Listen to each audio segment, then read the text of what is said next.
Is your kitchen sink looking a little sad and grimy? Don't reach for those harsh chemicals just yet. I'm going to show you a super simple trick to get it sparkling clean and smelling amazing. First, make sure your sink is empty and give it a quick rinse.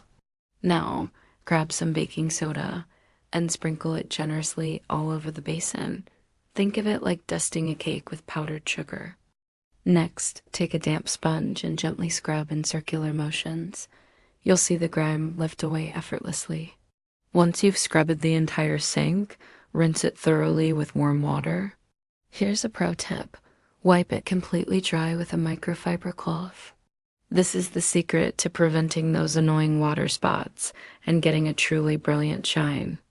For the final touch, add a single drop of lemon oil onto your cloth and give the sink a quick wipe down. Not only does it add an extra layer of sparkle, but it leaves your whole kitchen smelling incredibly fresh and clean. And there you have it, a beautiful sink in just a minute. If you found this helpful, please give this video a thumbs up and subscribe for more easy home tips. Thanks for watching.